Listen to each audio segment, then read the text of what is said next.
gaarii miti. Mubeenis abdiinis warra sirra jirtanii haasaa ta'e biiftuun jiraatte fidaa saboota asumarratti goolabama. Goolabamaa jechuudha waa hin biiftu.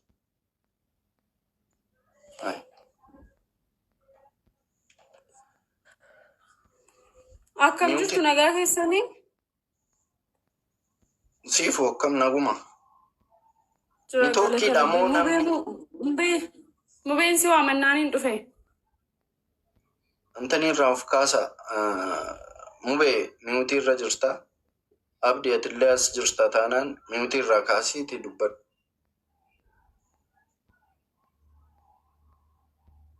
Na waamta immoo na waamne joo.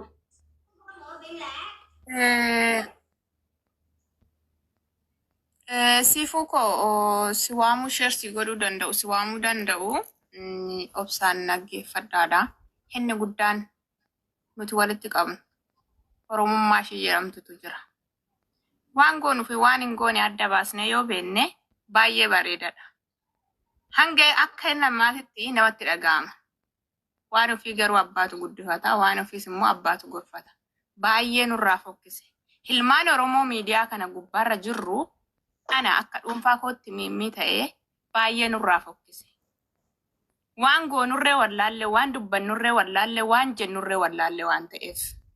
Namni keenya tokko haa guddatu yoo jettanii isa ol guddachuuf ol deemuyyuu boolla qottanii awwaaluu barbaanna waan ta'eef. Ani ofii koof jechaa jira. Of beekaasin hundi keessan obbeenna waan ta'eef. Du'a namaa malee jiraa namaa hin jaalattan. Namoonni miidiyaa kanarra jirtan nan bulchitas sin bulchu nan kuttan nan siniif hin kutu waan ta'eef. Guddina intala Oromoo dhiistanii xiqqina intala Oromoo jireenya intala Oromoo dhiistanii boolla hawwaaltanii qoffortanii itti galchuu barbaaddu. Dogongorteerti. Maaliif dogongorte biiftuun jettanii karaa keessaa nama gorsuu dandeessanidha. Nama intala Wallaggaa arrabsitee anis Shawaan bakka bu'aa ani Wallaggan bakka bu'aa odoon taane namni kun daa'ummaa qabdi moo daa'ummaa hin qabdu. Haartee miira keessa galtee dubbatte moo miira keessa galtee hin dubbanne jennee nuti warri naanneffannee yookiin immoo bilchaannee shii caala jirru nama kanatti sinnee gorsuu qabna malee gadi baanee foolorsii manaatii fi hababaa guuruudhaa fi namoonni jajjabaa gurguddaan dubbachuu hin qabnu ture. Haraara buusuun akkuma ta'etti jiraate dubbannaa harraba keenyaa garuu yoo of eegganne baay'ee ta'a. Baay'ee bareedarree baay'ee dubbannaan nuti dubbannee adeemnurree viidiyoon keenyarree yoo irra deebinee ilaallu of taajjabna akkuma keenyaaf. Maaliif jennaan micayyoo kanarraa kan dubbatu. Jaarsaaf jaartii waxxaatiif dargaggeessa dargaggeettiif dargaggeessa. Maaliif ta'awoo kun itti siqnee gorfachuutu caala moo gadi baanee xiqqeessutu caala. Odoo akkaanaati. Kuni amma akka kooti. Odoo akkaanaati micayyoo kana duubaa fi fuuldura ishii ilaallee dubbannaan hin barbaachisu.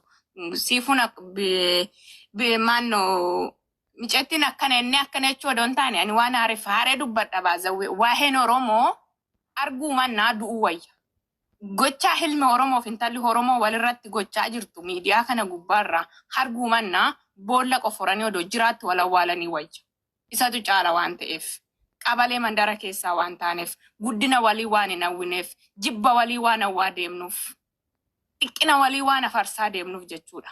Odoo akka kootiti micayyoon kun iddoo jirtu waan ishiin irra jirtu akkamitti biyya san keessaa baatee biyya san keessaa akka seente odoo beektaniiti odoo biree bira jirtu iddootti godhuu qabdu. Yaa xiqqaatturree yaa guddatturree kan kiyya jettee kan ishii sammuu ishiitti bannansiistu gochuufi qabdu malee fiddanii dhuftanii ganda arrabsite, mandara arrabsite, ani intala Wallaggaa, ani intala Shawaa. Shawaan nama bakka ati dhalattee jirtu yuus hin beeku boo. Hanamma ani bakka intala Shawaati, intala Shawaa ta'e Shawaa bakka hin bu'u. Ani mimmi ta'e of danda'ee dubbachuu qaba. Biiftuu noo isin arrabsite, biiftuu Shawaa bakka hin buutu isa kana beekuu qabdu. Ijoollee Wallaggaas jechuudha. Oromummaa walitti qabna ganda gargariyyuu haa taanu malee. Inni arraas kana isiniin jedhu. Warroonni jajjabaan nu caala bultanii jirtan micayyoo kanarraa. Ilma Wallaggaas ta'e, intala Wallaggaas ta'e, ilma Shawaas ta'e, intala Shawaas ta'e.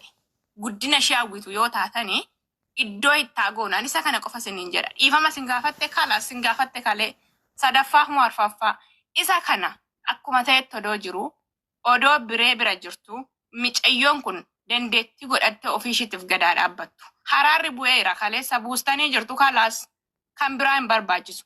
Garuu sammuu ishiitiif boqonnaa kan ta'u jireenya ishii kan jijjiiru akkatti goonu na wajjin taatanii waliin taane Oromoon kutaa 11 waliin taane kophaa odoon taane iddoo agoonuuf. Gaafa duune rufaalii walii baannee tisheertii uffannee walii deemuun homaa nuun godhu. Jireenyatti garuu ilma namaatiif ta'i, haadha keef abbaa keef ta'i, lammii keef ta'i, Oromummaa ishii jennuuf namummaa isa taateef baqiidha hin ga'a waan ta'eef. Isa raawwanne darbee jira inni. Inni walawwaallee rufaalii waliif uffannee tisheertii kaawwanneen inni faayidaa hin qabu. Jireenyatti garuu yoo waliif taane faayidaa qaba. Gootee yoo argisiiste Rabbi biraarree galata argatta, nama biraarree galata argatta. Ani du'ee tisheertii na uffatte immoo faayidaan isaan jiru hin deebi'u waan ta'eef. Xumuradhe galatooma. Ulfaadhaa yaada bareedaatu fa'aa jira. Jiraadhaa. Abdii, welcome. Thank you, brother. Jara keenya. Amma wanni godhamu maali? Wanni dubbatamuu qabu soolanis dubbate, miimmiis dubbatte, warra dubbataa ta'an mi'uutii qabaddeetan makiinaa ofaa dhagahaa ture. Galatoomaa ulfaadhaa. Waan dubbatamuu qabu dubbanne. Garaa walii aballannu uummata keenya. Garaa waliif aballannu. Bakka wal geessinu hin qabnu. Bakki itti ol geessan hin jiru. Warra gatamee walitti deebi'ama gatii ta'eefi. Garaa walii aballannu. Taatee nama ta'es. Waa biraatti kan jennu. Mee biree yaa jirtaati? Biree yaa jiraa? Nanjira, mubee nanjira. Okay, bakkicha manicha ta'e hin jirtu? Bakko manaa jiraan manishina sin jirtu malee. Manichuma jirtaati? Biiftu yoo akka jarraa akkaawuntii biraatee ajjala jiraatti? Bannaatish. Adaraa haadha kee. Biiftu kaleessa waan ansi wajjin ta'e sana yaadadha. Yoo ajjala jiraatte kottu. Yoo ajjala jiraatte kottu akkaawuntii yoo barbaaddeen kottuuti asan jira jedhi. Naman taa'absin. Biree kaleessa tola sii oole. Biree kaleessa si wajjin kufee ka'e hin rakkisin. Amma inni dirqama jechuudha. Dhaqee poolisiitti beeksisuu qaba jechuudha baddeetti ree. Poolisiitti beeksifamte jennaan immoo viidiyoo kee kana diinni tokko fuudhee mucaan waan akkasii ofitti yaaddee jirti waan akkasii jetteetti jedhamee biraanuu rakkata. Biree rakkataa jechuudha. Maaliif maqaa isaatiin jirta. Har'a tola sii ooluu jedhee bal'isanii yaaduu gaariidha biiftu. Yoo akka jarraa jala jiraatte akkaawuntii fedheen kottuu nan jira jedhi. Biraanuu rakkisin. Mucaan kun kaleessa tola sii oole. Itti kan gaafatamu siisa. Maqaa isaatiin jirta waan ta'eef kan agaa gulamuu isa ilmoo isaa sabiyyii xobbee ammallee utaalteen qubne sanarraa jechuudha. Kanaafuu jennaan piliis akka namaatti yaadnu yoo akka jarraa immoo isin bira jiraatte nu bira jirteedhaa torba barreeffadhaa. Yoo isin bira jiraatte nu bira jirti jedhaati torba barreeffadhaa piliis. Biraanuun cincinaanii rakkisinaanii. Ayyeesh mubee dubbadhee deemu ani.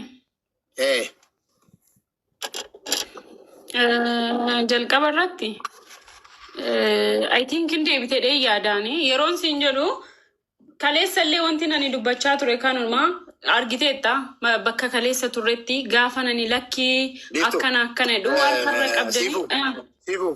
Waan kaleessa akkasuma gatii irratti kaaftan barbaadu kaleessa xumuree hin beeyan. No kaasuuf miti kaasuuf. Egaa akka namaatti dubbannee dhaggeeffadhaa dhiifama naa godhaa.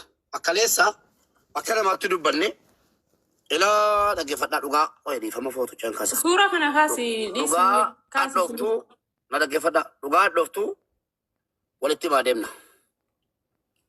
Dhugaa hadhooftuu biiftuun hin balleessite eeyyan hin balleessite. Uummanni immoo nu dhagahee kaleessa eeyyii akka gaariitti nu dhagahe.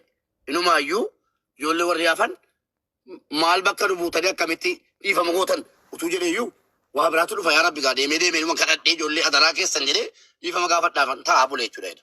Agalatooman viidiyoo achumaan kaasan dhiifama nu godhatis jedhanii dhiifamaan xumurameera. Wanni isin dubbatte xiqqoo miira keessa nama galchaa eeyyee. Namni tokko mucaa kanatti ana caala namni aanu hin jiru nan jira yottan kottaa naanaasaa. Kaleessa gaafan ka yeroo Ijipti an kanan godhe jedhuun. Kaleessa kunoon aggasaan lubbuun jira. Gaafan ka yeroo Ijiptitti siidaa sagalee ta'u nama 200 yookiin nama 300 qofatu na wajjin taa'aa ture. Gaafa nu paaspoortiitti baafnee maal pilaanii Dubaay hin dhattu maal jennu jechuudha. Achi yaadadha. Achi na yaadachiisa. Kanaafuu isinuu kaleessa bilbilee fi jennaan mubee maalan godha jennaan waan gootutu beeka. Jecha kana hin balleessiti. Tulamni lafaa keessi tuqe Anuun sun callisu. Akkas jettee ganda fayyaan xinaatti ijoollee miira keessatti galchanii naan. Amma immoo kottuuti akka jirtu dubbadhu afootu walii jalaa fitaanne afootu dhiifama. Karuma dhugaatii waa dhumaka. Hin tolchitee yoo jenne waa biraatu baga sii galee hin tolchite biiftu baga ati ijoolleedha daa'ima hin tolchite awwaan akkanaan beeku. Daa'ima koo yoo ta'e nan gorsa dhugaa jirtu nitti hima nan liqimsiisa kaleessa liqimsiisee achitti siidaa wajjin ummata keenya ummata Wallaggaa adaraa keessan dhiifama guddaa. Aamilee ittiin dhiifama siin gaafannu hin qabnu.